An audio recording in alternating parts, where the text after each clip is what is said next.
प्यारे बच्चों, मैं Sanjay Kashyap Sita group of education में कॉमर्स का अध्यापक हूँ। मैं आज आपको कक्षा 12 व्यापारिक संगठन के शीर्षक बीजक पर कुछ बातें बताने जा रहा हूँ जो परीक्षा की दृष्टि से बहुत ही महत्वपूर्ण है। बीजक वास्तव में एक प्रकार का व्यापारिक लेख होता है जो विक्रेता के द्वारा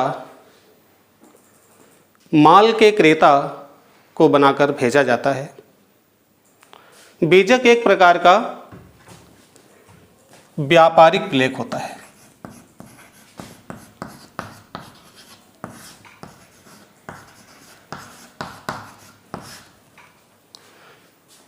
व्यापारिक लेख है ये। इसमें माल की मात्रा,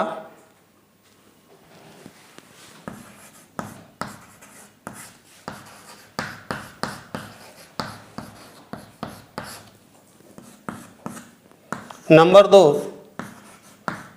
माल की किस्म,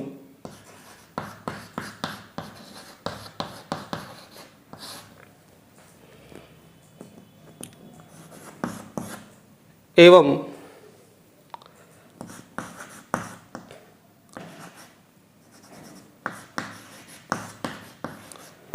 विभिन्न प्रकार के खर्चों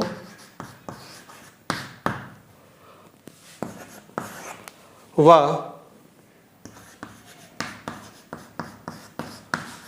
व्यापारिक छूट का उल्लेख होता है। जैसा कि यहाँ से स्पष्ट है, बीजक एक प्रकार का व्यापारिक लेख होता है जो विक्रेता के द्वारा माल के क्रेता को बनाकर भेजा जाता है। इस बीजक में माल की मात्रा कितनी है, माल की किस्म क्या है यानी उसका विवरण, और विभिन्न प्रकार के जो भी खर्चे माल के संदर्भ में होते हैं उनका ब्यौरा इसमें रहता है। साथ ही साथ इसमें व्यापारिक छूट का भी उल्लेख किया जाता है। बीजक 2 प्रकार का होता है। अगर हम देखें तो बीजक के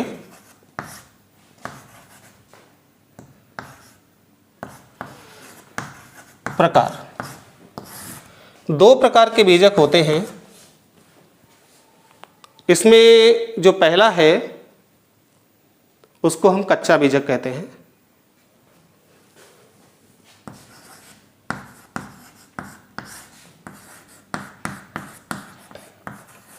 कच्चा बीजक या सूचनार्थ बीजक।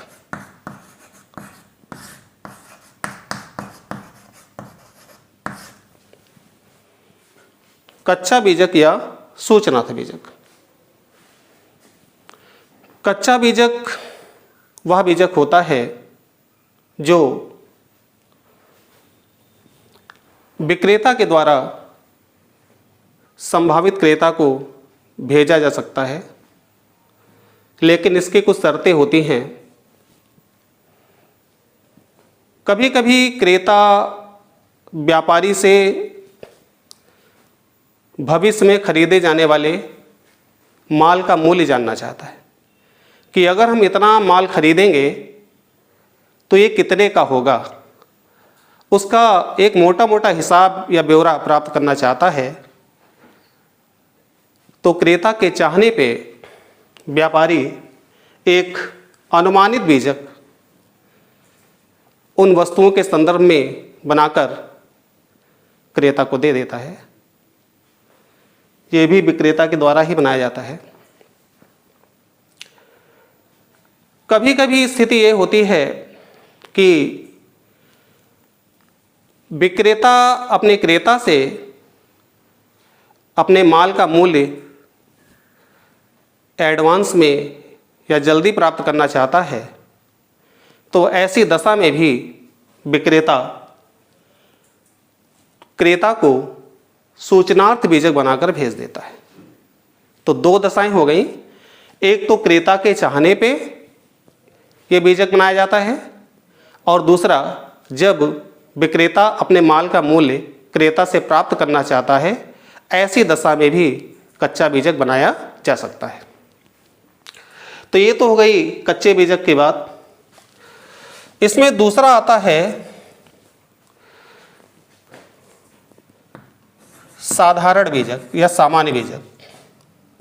साधारण, सामान्य भी कह सकते हैं इसको, हम बीजक भी कहते हैं। साधारण बीजक, सामान्य बीजक या पक्का बीजक, कुछ भी कह देते हैं। वास्तव में बीजक यही होता है। कच्चा बीजक तो सूचनार्थ हो गया, सूचना देने के लिए हो गया, लेकिन जो साधारण बीजक होता है, ये मुख्य बीजक होता है। यह बीजक माल के विक्रय के बाद में बनाया जाता है। कच्चा बीजक माल बेचने के पहले बनाया जाता है, जबकि जो पक्का बीजक होता है, साधारण बीजक होता है, यह माल के विक्रय के बाद बनाते हैं।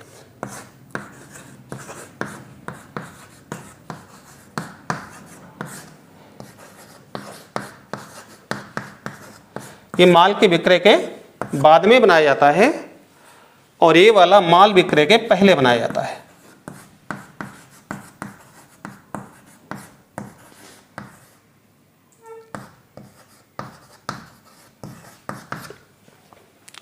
इतना इसमें फ़र्क है। ये माल के विक्रय के बाद में बनाते हैं, ये माल बेचने के पहले बनाते हैं। साधारण बीजक में कितना माल बेचा गया है, उस माल का पूरा ब्यौरा यानी विवरण, उस माल को किस दर पे बेचा गया है या भेजा जाएगा उसकी जानकारी, या उस माल को बेचने में कितना पैसा क्रेता से प्राप्त करना है, इन सब चीज़ों की जानकारी इस बीजक में रहती है। तो इस वाले बीजक में यानी साधारण बीजक में माल की मात्रा,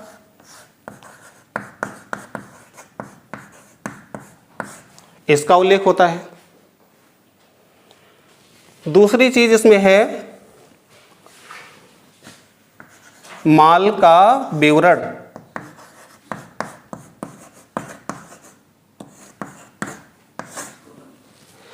यानी कौन सी वस्तु बेची गई है, उसकी पूरी जानकारी, उसका पूरा ब्यौरा विवरण में लिखा जाता है। तीसरी चीज इसमें जो होता है, तीसरी चीज जो है वो है दर। बीजक में जो माल भेजा जा रहा है, बीजक के माध्यम से जो माल भेजा जा रहा है, वो किस दर पे विक्रय किया जाएगा। उदाहरण के लिए अगर किसी वस्तु की 100 इकाइयाँ भेजी जा रही हैं तो इसको माल की मात्रा में हम दिखाएंगे। कौन कौन सी इकाइयाँ हैं, उन इकाइयों के नाम हम माल के विवरण भी दिखाएंगे, और प्रति इकाई का मूल्य कितना है उसको हम दर में दिखाएंगे। इसके बाद जो माल भेजा जा रहा है उसमें हमें कितना प्राप्त करना है, कितने पैसे या कितना मूल्य क्रेता से लेना है, उसका ब्यौरा इसमें दिखाएंगे। यानी माल का कितना मूल्य हमें क्रेता से लेना है। तो इन सब चीज़ों का उल्लेख हम साधारण बीजक में करते हैं। माल की मात्रा हो गई, माल का विवरण हो गया, किस दर से माल भेजा जा रहा है और कितना मूल्य हमें क्रेता से प्राप्त करना है। अब हम आपको ये बताएंगे कि साधारण बीजक किस प्रकार से बनाया जाता है। साधारण बीजक को बनाने के लिए सबसे पहले हम यहाँ शीर्षक लिख देते हैं। मान लीजिए कोई भी किसी भी विक्रेता का नाम हम डाल देंगे, किसी भी फर्म का नाम दे देंगे, जैसे नेशनल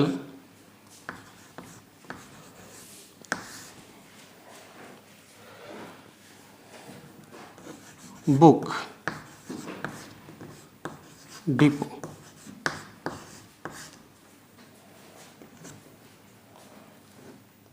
अमीनाबाद लखनऊ।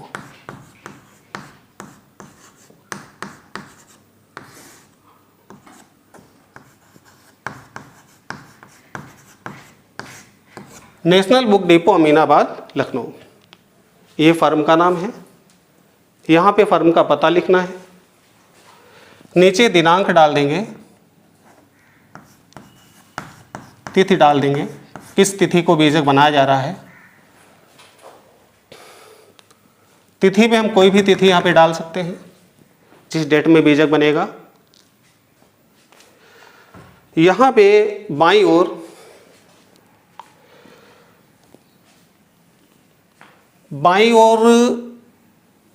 तार का पता,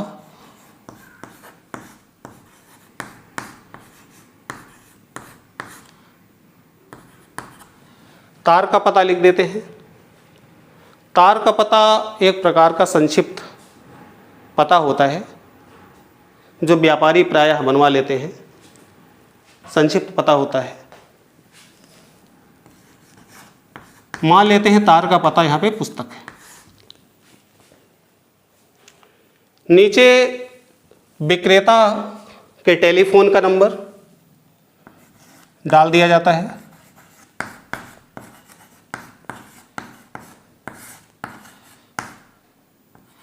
टेलीफोन नंबर डाल देंगे।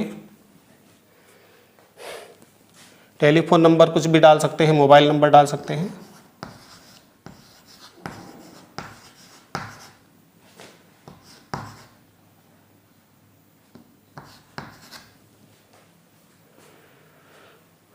तो यहाँ पे हो जाता है शीर्षक, जहाँ पे हम फर्म का नाम डालेंगे, नेशनल बुक डिपो।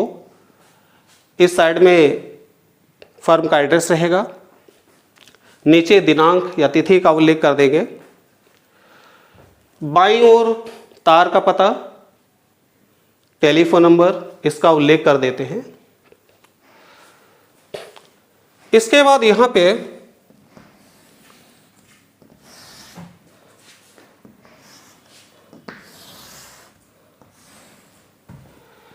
बीजक संख्या व आदेश संख्या का उल्लेख कर देंगे। जब भी कोई बीजक बनाते हैं तो उसकी एक संख्या होती है।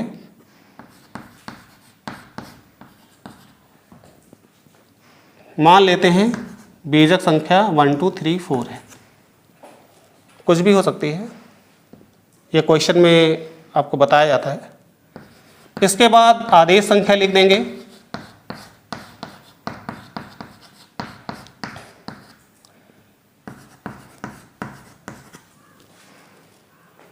यहाँ पे कुछ भी आप लिख सकते हैं। बीजक संख्या और आदेश संख्या का उल्लेख कर देंगे। फिर यहाँ पे क्रेता फर्म का नाम लिखेंगे। सेवा में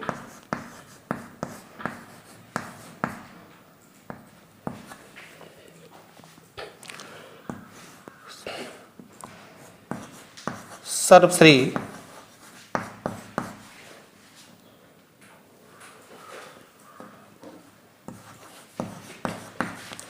जैन पुस्तक भंडार।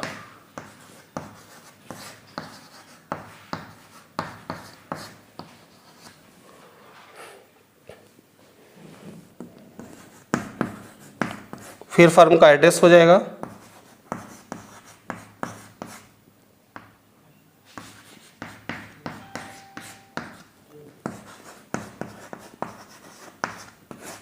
लास्ट में हमें फुल स्टॉप लगा देते हैं। तो यहाँ पे विक्रेता फर्म का नाम, विक्रेता फर्म का एड्रेस, तिथि, विक्रेता फर्म का तार का पता जो संक्षिप्त पता होता है, टेलीफोन नंबर,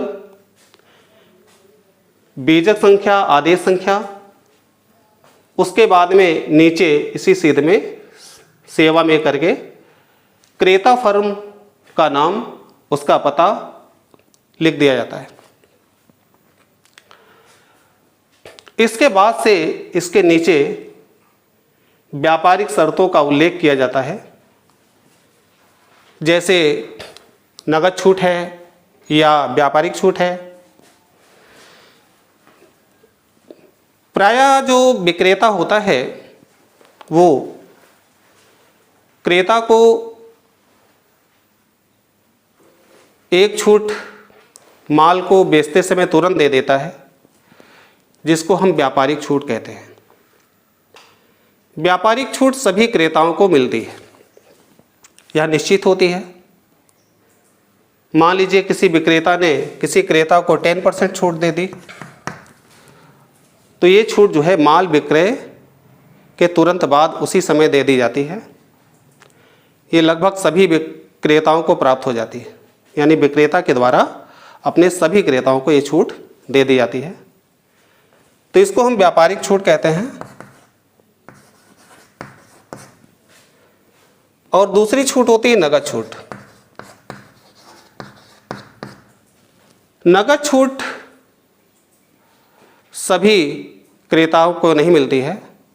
ये कुछ जो पुराने क्रेता होते हैं या जो रेगुलर विक्रेता से माल क्रय करते हैं, या तो उनको दी जाती है, या जो क्रेता नगद पेमेंट कर देते हैं उनको दी जाती है, या जो क्रेता निश्चित समय में माल का भुगतान कर देते हैं उनको दी जाती है।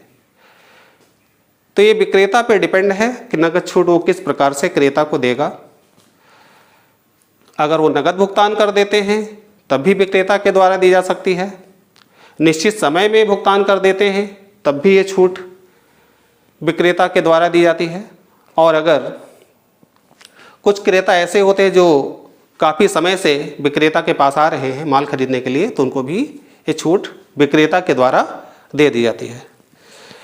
तो इसी का उल्लेख हम यहाँ नीचे करेंगे।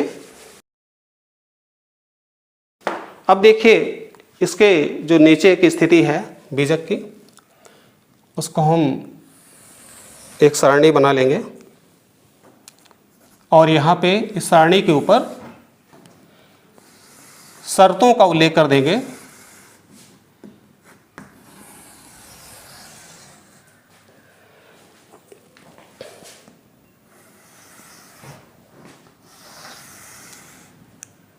इस टेबल को हम,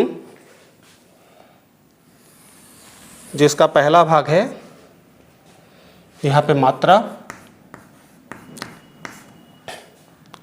और दूसरे भाग में माल का विवरण,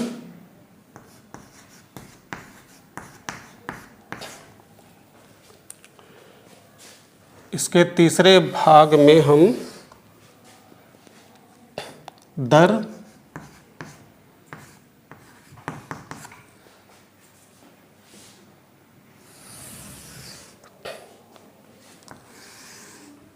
यहाँ पे धनराशि, और लास्ट वाले में योगफल का उल्लेख कर देंगे।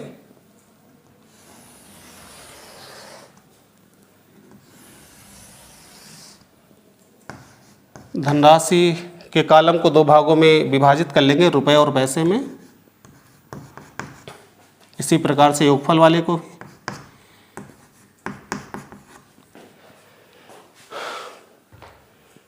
तो हम बीजक बनाने के लिए इस प्रकार की एक टेबल बना लेते हैं, जिसमें जो पहला ये कॉलम होता है वो मात्रा है, दूसरा कॉलम में माल का विवरण रहेगा, तीसरे में माल किस दर से बेचा जा रहा है, फिर कितनी धनराशि उस माल के संबंध में रहेगी, और उसका योगफल कितना होगा।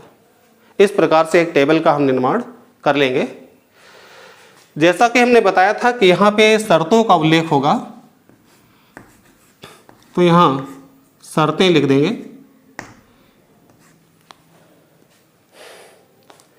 शर्तों में मान लीजिए नगद छूट व्यापारी को 10% देनी है, तो यहाँ पे शर्त रहेगी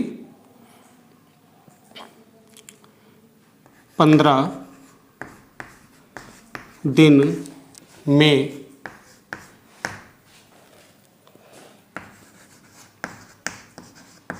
भुगतान करने पर 10% की नकद छूट दी जाएगी।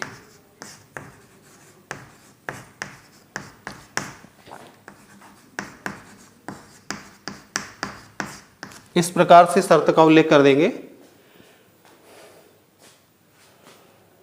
अब यहाँ पे जो जो वस्तुएं बेची जाएंगी उनके संदर्भ में पूरी जानकारी लिखी जाएगी। वस्तुएं कोई भी हो सकती हैं। जैसे मान लीजिए विक्रेता ने 100 पुस्तकें बेची हैं। यहाँ पे पुस्तकों का ब्यौरा लिख देंगे। व्यापारिक संगठन एवं पत्र व्यवहार कक्षा 12।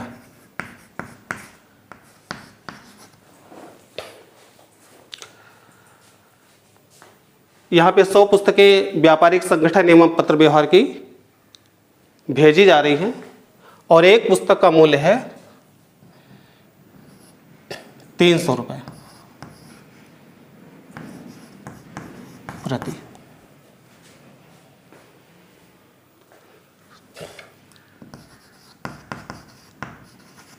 ₹300 की एक पुस्तक है, तो 100 पुस्तकों का मूल्य 300 रुपये प्रति पुस्तक के हिसाब से निकाल लेंगे।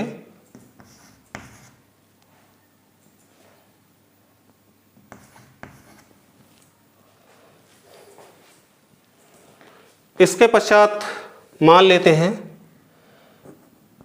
200 पुस्तकें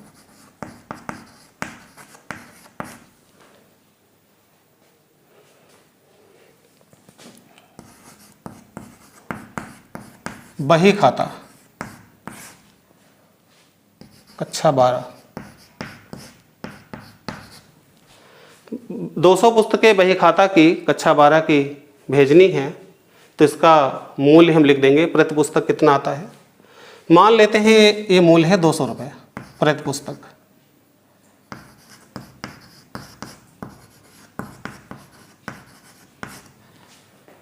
तो 200 पुस्तकों का मूल्य 200 रुपये प्रति पुस्तक की दर से निकाल लेंगे।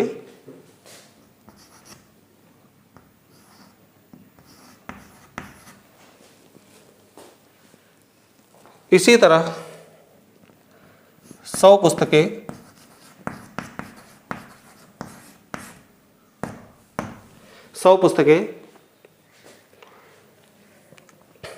अधिकोषण तत्व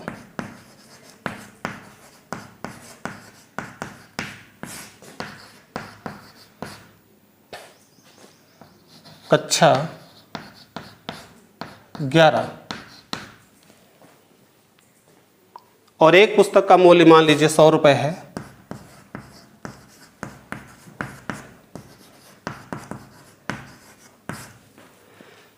तो इन पुस्तकों का मूल्य हो जाएगा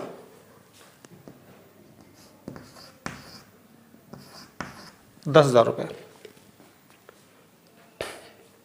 तो यहाँ पे 100 पुस्तकें व्यापारिक संगठन एवं पत्र व्यवहार की मंगाई गई हैं, जिनका मूल्य 300 रुपया प्रति पुस्तक है। 200 पुस्तकें बही खाता की, ₹200 प्रति पुस्तक ये मंगाई भेजी गई है। 100 पुस्तकें ₹100 प्रति पुस्तक की दर से भेजी जा रही हैं। तो यहाँ पे इनका जो कुल मूल्य हो जाएगा उसको हम ज्ञात कर लेंगे।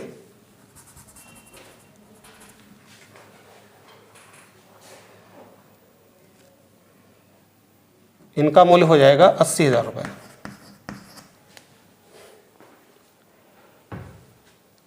अब चूंकि यहाँ पे हमने आपको बताया था कि जो व्यापारिक छूट होती है वो माल बेचते समय ही विक्रेता क्रेता को दे देता है। तो इन पुस्तकों का मूल्य ₹80,000 हुआ है और अगर व्यापारिक छूट विक्रेता के द्वारा 10% दिया जा रहा है तो उसको हम यहाँ से माइनस कर लेंगे, घटाया व्यापारिक छूट। व्यापारिक छूट विक्रेता के द्वारा तुरंत क्रेता को दे दी जाती है। मान लीजिए 10% है तो इसको हम इस दर में लिख देंगे 10% या 10%। तो व्यापारिक छूट कुल मूल्य में से ही निकाली जाती है। तो 80,000 का 10% ₹8,000 हो जाएगा, जो कुल मूल्य से घटा दिया जाएगा।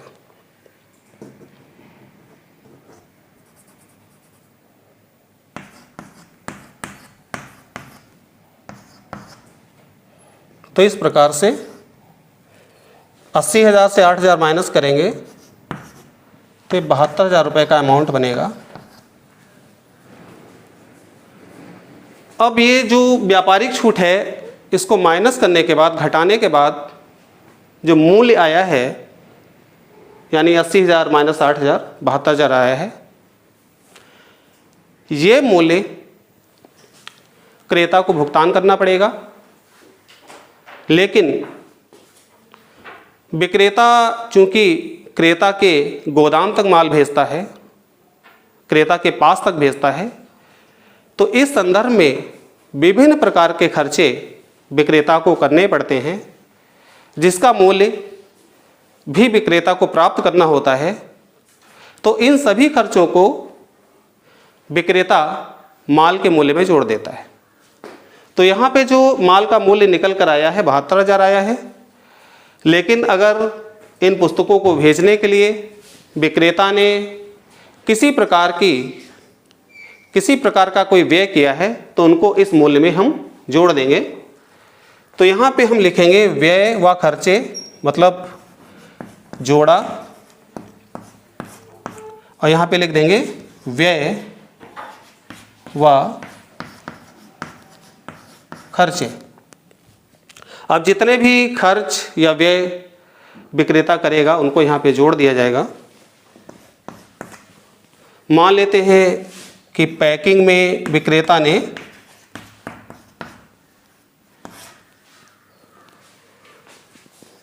₹200 खर्च किए, वो इस कॉलम में लिखेंगे ₹200 खर्च किए। ढुलाई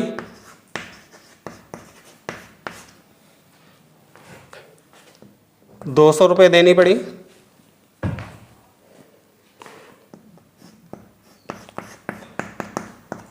भाड़ा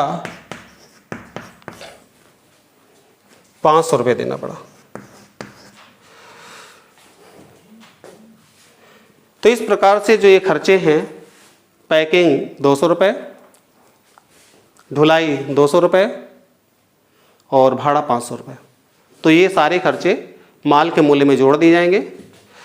तो इनको जोड़ लेंगे तो माल का मूल्य बनेगा 500, 200, 700, 900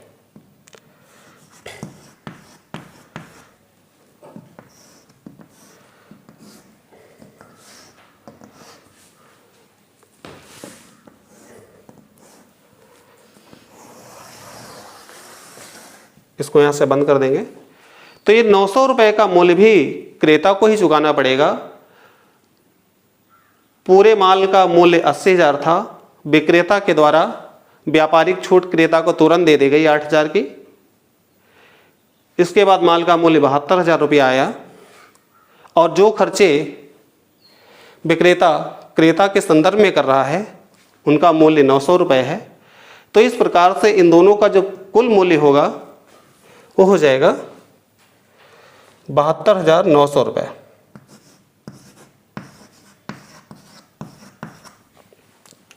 तो 72,900 रुपये का भुगतान क्रेता को करना पड़ेगा। इसको हम यहाँ लिख देंगे कुल देय राशि, इसको ब्रैकेट में लिख देंगे 72,900 रुपये मात्र। इसको शब्दों में और अंकों में दोनों तरह लिख देते हैं। इसके पश्चात यहाँ पे इस जगह पे बाईं ओर भूल चूक लेने देने का उल्लेख कर देते हैं।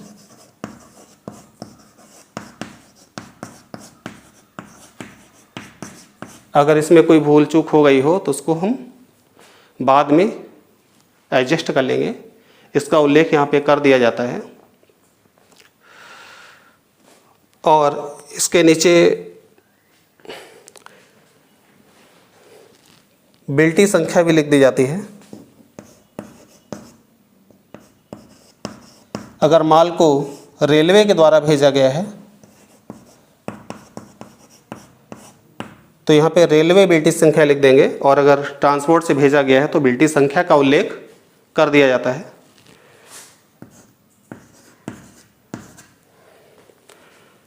बीजक को किस साधन माल को किस साधन से भेजा गया है उस साधन का उल्लेख भी इसके नीचे कर देंगे।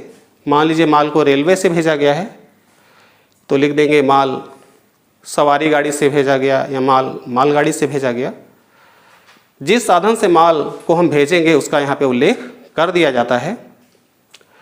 यहाँ पे जिस व्यक्ति ने बीजक को बनाया है उसका उल्लेख यहाँ कर देंगे वास्ते। यहाँ पे नेशनल बुक डिपो के द्वारा माल भेजा गया था तो लिख देंगे नेशनल बुक डिपो। और जिस व्यक्ति ने बीजक को बनाया है उसका नाम यहाँ लिख देंगे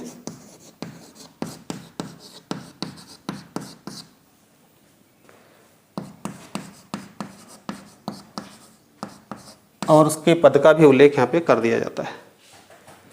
तो इस प्रकार से आज आपने सीखा कि साधारण बीजक किस प्रकार से बनाया जाता है,